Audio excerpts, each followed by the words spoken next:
Bobber T says Yamahas are way overpriced. A 300 Suzuki is over $12,000 cheaper than a 300 Yamaha, and it's not a better motor. Matter of fact, the Suzuki has a better warranty. I don't know if it really has a better warranty. I mean, you can get, yes, warranty on the Yamaha, so I think they both have like a 5-year warranty. So I don't know if I could say that it has a better warranty. And being overpriced, honestly, I don't think they are. I mean, if you look, okay, granted, Suzukis are $12,000 cheaper. I mean, whenever you say Suzuki, a lot of people think of cheap because they have been $10,000, $15,000 cheaper than everybody else on the market. But that's not really to say that Yamahas are overpriced or that any other brand is overpriced. I mean, Yamaha is pretty neck and neck with everybody else. Honda, Mercury, both of them, they're pretty neck and neck on the prices until you get into the more expensive stuff. And even then, Mercury is probably the most expensive.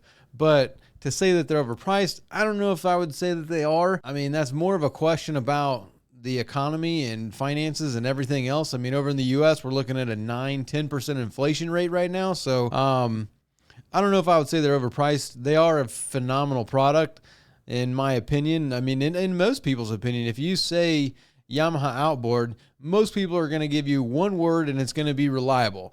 They're super reliable, and they last a really, really long time. So you're paying for that, you know.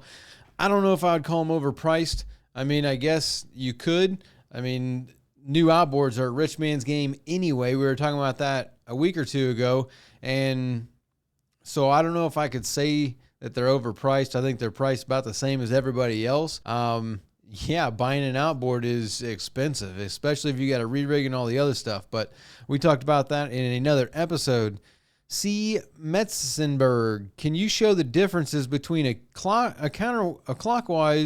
and a counterclockwise lower unit? We just disassembled a lower unit not too long ago in another video, and basically went through the entire guts of the lower unit, how it works and all that stuff. If you want to check that video out, it's a phenomenal video. You're really going to enjoy it. But as far as the left hand and the right hand, the clockwise and the counterclockwise, most of the time those all have a shift crank in them.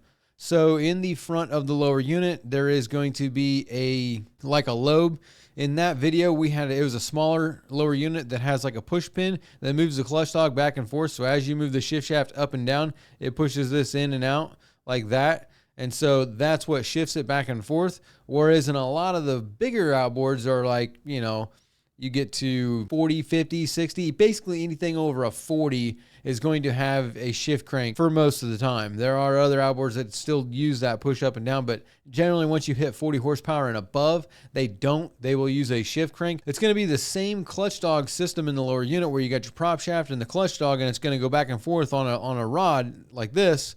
But what moves that rod is going to be an actual like lobe. So you'll have this like indention, or you'll just have the rod coming out of the prop shaft and then a crank that goes around it like this. So as you go back and forth, it turns like this to pull it and push it in and out. All they do for a counter is pretty much take it from this side and move it over to this side. And that's just how they change it. So that way when you shift forward and reverse, it is shifting differently. There are differences, like Suzuki does have a different system to where it's the same lower unit and the shifting is just changed with it's like a plug on the engine. You can just flip it and it will basically use the same lower unit as a counter or a standard. In other ones that don't have that design, there are differences between them because the roller bearing on the forward gear needs to be beefier, and also the forward gear needs to be a little bit beefier than the reverse gear needs to be.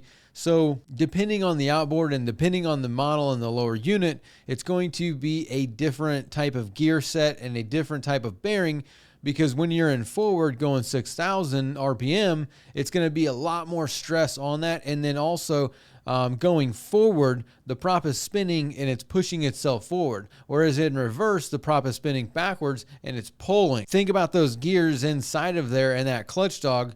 Whenever the propeller is pushing this way, it's pushing this way, you know, so all that pressure is riding on that gear, opposed to in reverse, A, you're not going 6,000 RPM, and B, it's pulling back. So it's pulling back on the gear. So there's a lot less force on the bearing and on the gear when you're in reverse compared to when you are where you are in forward. And so the gears and the bearings are a little bit different, and they're just a heavier, beefier type of gear.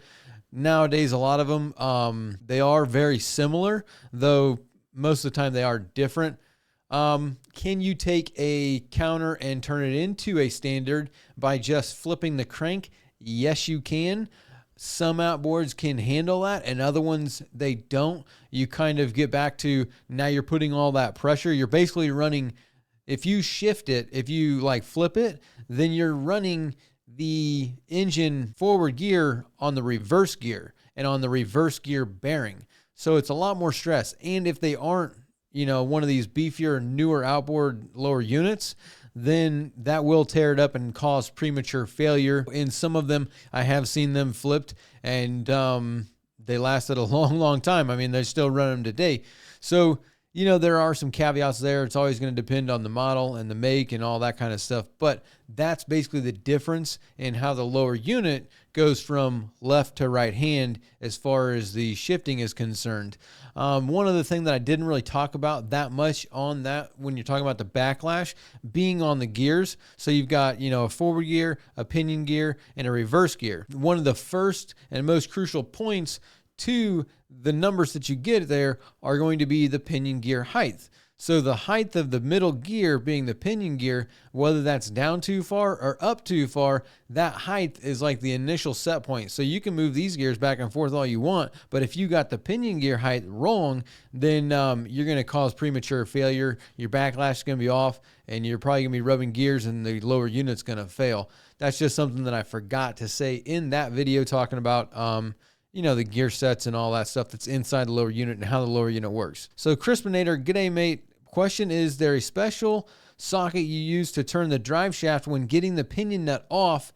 I've bookmarked this as I said it's the best explanation of tolerances and the breakdown of the gear case that I've ever seen. So thank you. And yes, so I would say you can get there is different sockets, and it is a specific socket that goes on that drive shaft on the spline, so that way you can put a socket onto it to turn it. If you use that type of socket, you're running the risk of stripping it out. It's going to roll over, and it's going to mess up the threads, and then you're going to put that up into your power head, mess up the crankshaft, have all kinds of problems. So I wouldn't do that. I would definitely get whichever one for whichever model you're working on. And you can get them OEM, obviously going to be the most expensive. I'm pretty sure Marine Tech Tools is probably going to be the best that I've seen. That's what I use. All of mine that go on the drive shafts are Marine Tech Tools. I got basically a full set of the Marine Tech Tools. If you are like a DIY person and you're trying to do things like this, like tear apart your engine, tear apart your lower unit, or do things like that, move engines and move power heads, stuff like that, Marine Tech Tools is probably the best that I've found as far as tool wise, because they have all of the disassembly for the spanner nut on the lower unit, the top of that for the carriers on the drive shaft, for the jaw pullers, for the trim and tilt units to get the caps off, hooks that go on the power head to pull the power head. So I would always, I would suggest looking into them if you're looking to get that special socket for your lower unit, but it is a special one. Now, as far as the pinion nut, on a Yamaha, I would say the Yamaha tool is the best, because it's a pretty sweet thing. It's got like a spring on it, so it's basically a handle, and on the back of it there's a it's like a T almost, and this side's got a spring, so it pushes it up, and then this top of it is where a socket fits, and the sockets are replaceable, so you can take the socket out and put the right socket in there depending on the gear case that you're working on, and you basically just push it down, slide it in, and that spring pushes it up onto the pinion nut, which is super useful. I mean, you could put a rag in there on the side of the case and then put the handle over, so you could do it by yourself. Whereas most of the time they have, 100 and some odd pounds, depending on the lower unit, of torque on that nut. So getting it off can be a pain sometimes, and sometimes it's better to have two people, one to hold that socket on the nut and one person to be on the top of the drive shaft to break it free. Otherwise, if that thing falls off and you strip that nut that's on the pinion, that could be a problem that you're going to have to deal with, and that's going to be a whole nother discussion. But yeah, it's a special socket. I would look into Marine Tech Tools. They got the best ones that fit on there, or you're going to have to go with OEM. I don't think MotoStop makes them, not 100%, but I would go with Marine Tech Tools. Boats and Outboards is 90/70. And what is wrong with filling the gear oil from the top hole? It doesn't go down the plastic sleeve, ? So no, that's not really the problem with filling it from the top. The issue from filling it from the top is that the top is a vent. So because you've got all those gears, you've got all those bearings, you've got the carrier, you got the shift shaft, and you got all these little orifices and passages for the gear lube to go through. So you want to fill the gear case from the bottom, so that way the gear lube, like if this is the gear case, the gear lube fills up from the bottom and it pushes all the air out to the top. So if you try and fill it from the top, you're pushing it in, but there's nowhere for that air to get out. And so now you're not really putting any gear lube in. You'll get so much in, but then it's going to pressurize the gear case to the point where the gear case filler, the pump, whatever you're using, won't have enough pressure to get the gear lube in there in order to fill the case up. So that's why you got to fill it from the bottom. And then it is also important to the angle that you have the lower unit, depending on the lower unit, where the vent is and other things like that. So like on a lot of them, you want to, like if this is the cone of the lower unit and you're like this and you're filling it from the bottom, a lot of times you want to tilt it back a little bit. So that way the air in the back where the bearing carrier is, the lube will go in and it'll go to the back, and then it'll push all the air up to the top. Because if you've got the gear case like this and you fill it from here, when it fills up, you're going to have an air pocket up here in the top of the gear case and the bearing carrier, and then it's going to be low on oil. And that goes back to the problem of that plastic sleeve that runs gear lube up to the top to oil the drive shaft bearing. Proper lubrication up at the top of it, it could seize it, overheat, lock up, all kinds of problems that you don't want to have to deal with. So depending on the gear case and how it's set up, where that vent is, on how you fill it up, the tilting of it is important. Like Mercury's, they've got both of them on the back now. A lot of them, and they want them parallel. They don't want you, tilting it this way or that way. They want it basically parallel, because it is, a lot of those gear cases are built in a specific manner to have a specific amount of air in there. The way they lubricate, I mean, honestly, it's funny that they actually took gear lube out of the gear case in order to get more horsepower, more speed, less friction, and that's just the design of the lower unit. So they want them basically flat, and you put it into the bottom and it fills up basically halfway on the thing, and then out the top and out the back of that, the other vent that's on the other side of the bearing carrier. So it depends on the lower unit that you're using and how you fill it up. But yeah, you can't fill it from the top to put it down, because you'll pressurize the case and it won't fill up with oil. You'll be low, and then you'll blow up that lower unit. Big problem that you don't have to deal with. Marcus 1134, what's the difference with waxed and non-waxed gel coat? I have a skiff that's primed and I want to sand it smoothly out the fiberglass and then gel coat. So as far as the gel coat goes, with wax is the last coat. Without wax is, they call it a laminating layer. So if you put wax in the gel coat, you can't put another layer on top of it without having to sand it. And it's important to put the wax in there, because that is what actually creates like a layer of wax on the top. So as the gel coat is curing, that wax goes to the top and it stops any oxygen from getting to the gel coat, and that's what makes it. It could take 2-3 weeks. I mean, it could take a few weeks for the gel coat to cure properly, but if you don't put wax in there, you can't just sand it off. So if you take a laminating layer, which is gel coat with no wax in it, and you let it cure, and then you try and sand it, it's just going to come off in a gummy substance. It's going to gum up your sandpaper, and it's going to be a big problem to mess with. And you have to sand that stuff anyway, because if you're going to put another layer on it, you can't have this halfway cured layer of gel coat and then put another one on top of it, because it won't cure properly. And later on, you'll have all kinds of chipping and all kinds of delamination issues because it didn't laminate together. That's the big thing between the wax and the non-wax. If you take it and you put a layer on, and then you let it cure for an hour or two until it gets just tacky, then you can put another layer on top of that immediately. Obviously, you don't want to put, 100 layers on there because you'll have other issues with the way it cures, but you can do a couple of layers in like a systematic way, so that way they'll cure together and make one good solid bond together. But then your last layer has to have wax in it to create that barrier from the oxygen to allow it to cure properly.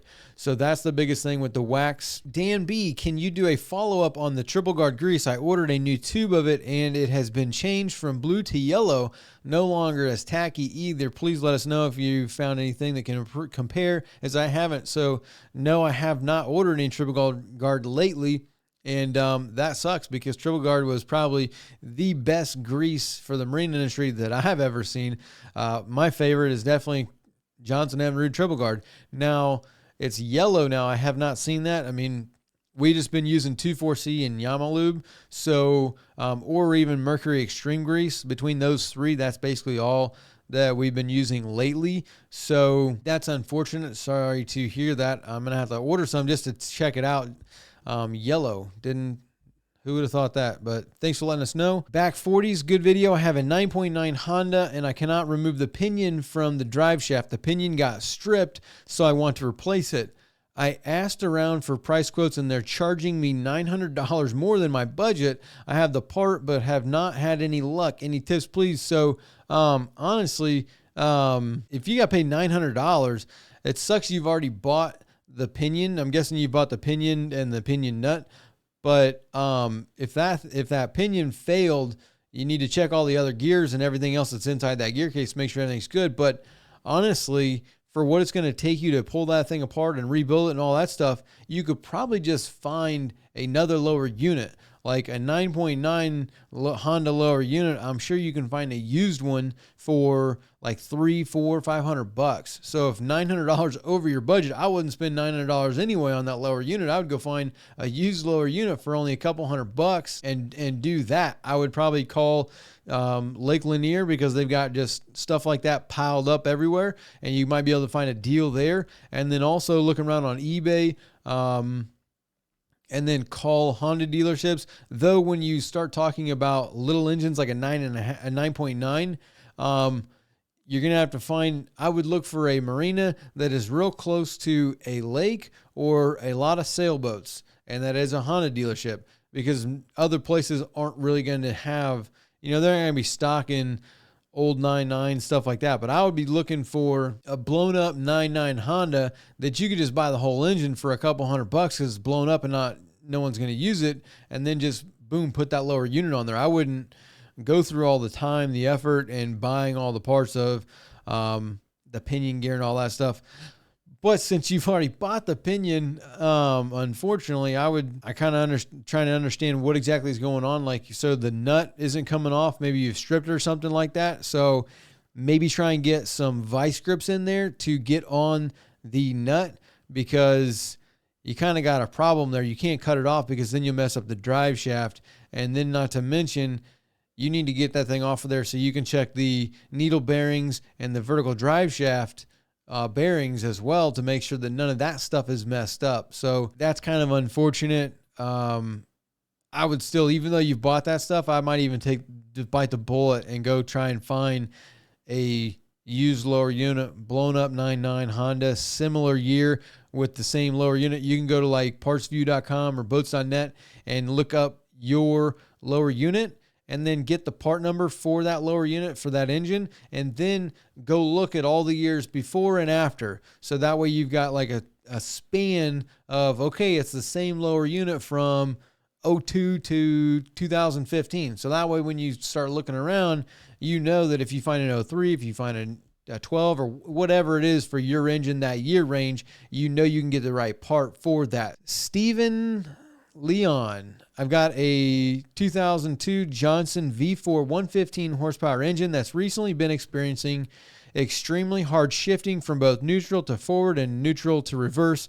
Last spring, I took the time to lubricate the binnacle mechanism that I purchased, used from a freshwater boat, to replace the one that was on the boat, as well as lubricate both the throttle cable and shift cable by using tubing hose clamped to the cable, filled it with silicone lubricant, and pressurized it until the silicone came out the other end of the outboard.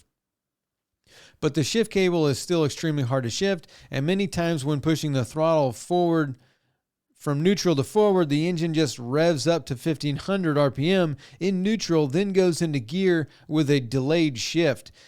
Based on what I've done already to rectify this situation and the symptoms that I'm experiencing, would you say that I have a bad shift cable? It is the original. So for one, yeah, you probably got a bad shift cable. So definitely change that shift cable. But talking about 1500 RPM, especially those older Johnsons, a lot of them would do that where, it's a hard shift. So if you don't have the idle set right on that engine, or you have another problem going on where, like, let's say there's an issue with the base timer, like they call it like a base timer. It's a timing mechanism that's under the flywheel that is used to help set the timing and the idle and the in-gear idle speed of that engine with the throttle linkage and all that other stuff. You need to make sure that all that stuff is good and that you don't have another problem with that engine, which is making it run at a high idle. Very common with those engines to be at a high idle or be in an advanced idle with something messed up. And if you're running 1,000, 1,200, 1,500 RPM, that thing's going to shift hard no matter what. So you need to get the shift cable off of the lower unit, like just unhook it to where you can shift it. A lot of those Johnsons can be a pain because you need to take the cases off of them. Just to drop the lower unit, you need to split the case because a lot of them, the shift shaft has got a bolt at the top of it and it is bolted to the shift mechanism. So you can't just drop the lower unit. So definitely split the case so you can see everything. And then I would try and shift it by hand at the engine. So disconnect that shift cable, try and take a pliers or whatever you can and try and shift it back and forth. But if you're anything like, if you're 900 and above on the RPM at idle, it's going to shift hard no matter what. And especially it's going to have a delayed shift because your clutch dog is going to be engaged with one of the gears. So like, let's say, coming out of gear, you're in forward trying to go to neutral.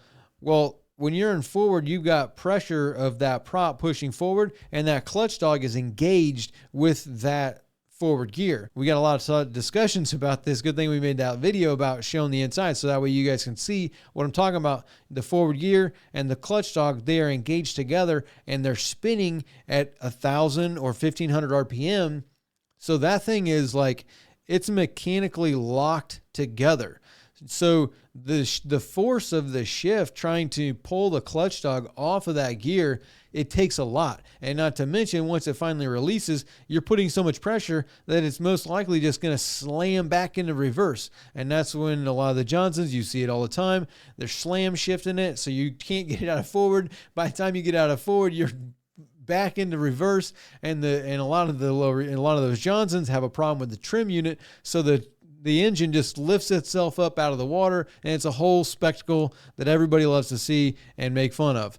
But you don't want to be that guy, and that's what I'm saying, is that if you've got an RPM issue, I would fix that first before trying to figure out the shifting issue, because it sounds like you've got something else. You're trying to diagnose a symptom of an underlying problem, and you're trying to rectify something that isn't really a problem. It's being a symptom of another problem.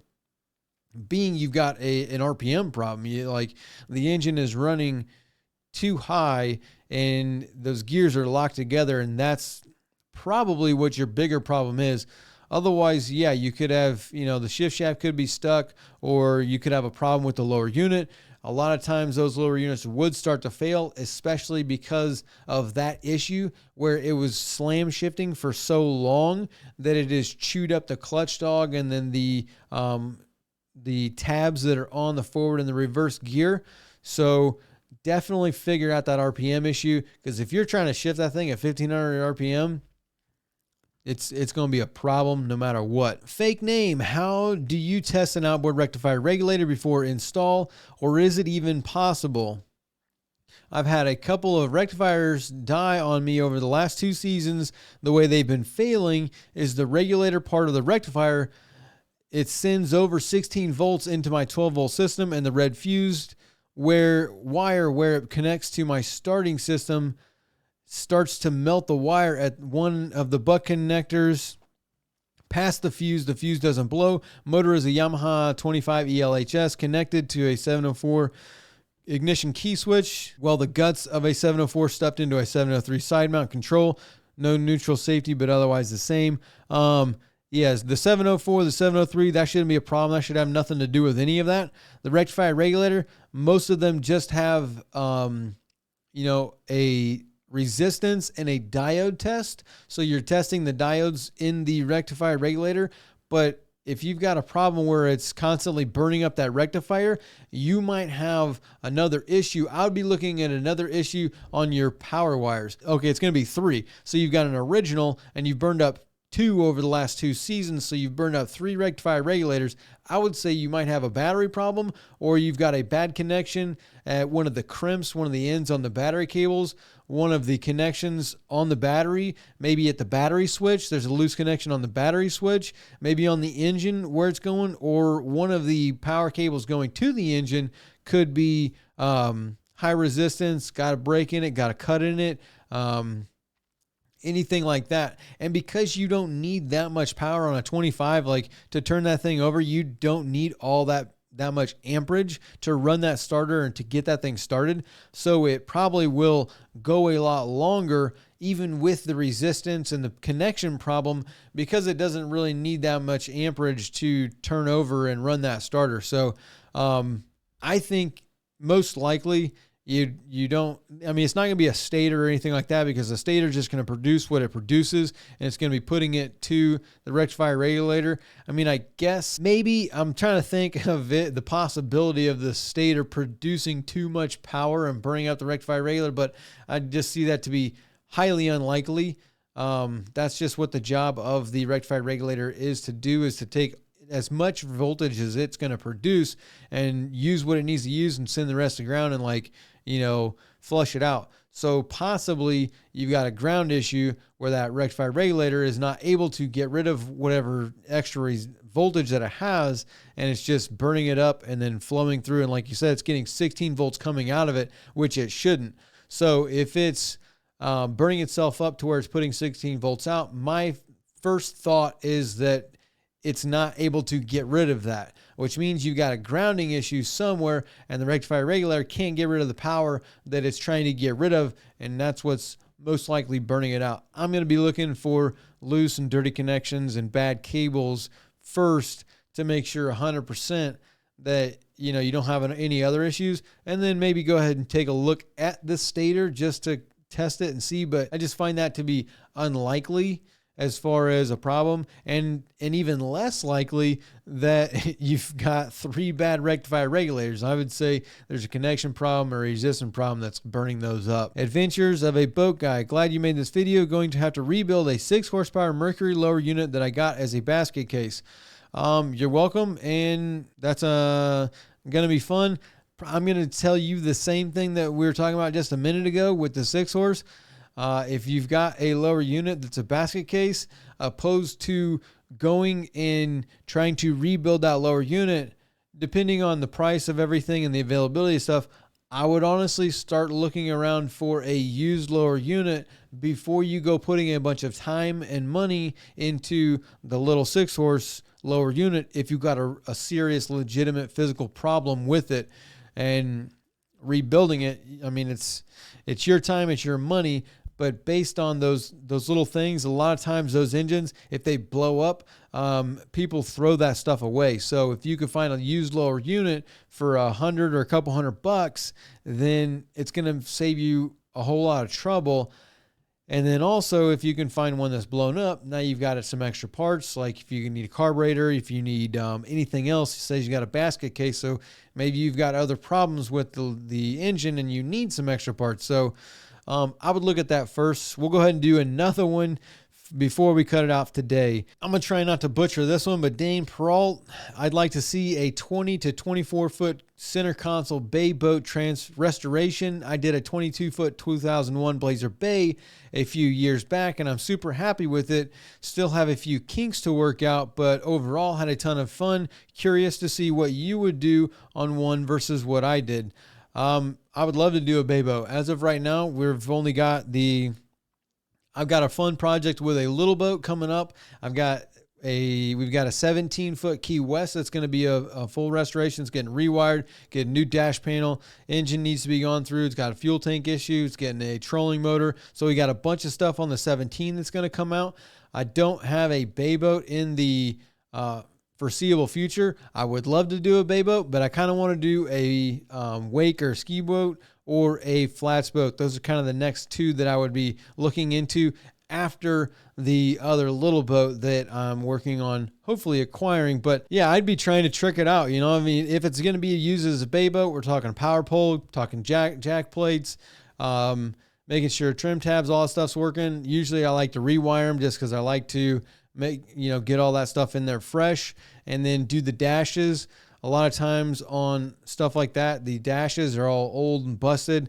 The easiest and the best thing that I do, a lot of times I don't really like to make acrylic panels and stuff like that. So it's a lot easier to just go to New Wire Marine and have them make a dash panel. I mean, it's phenomenal what they do. You basically get like a template from them and then like mount out what you have, send it to them, and then customize the whole thing. You can put your name in it. You can do all kinds of stuff. They'll put the switches and everything in it. So when you get it, then you can just pop it in and then, clean up all the wiring and everything, but it saves you a lot of work, and it's all like, it looks really, really good. So that's usually what I like to do with the dashes.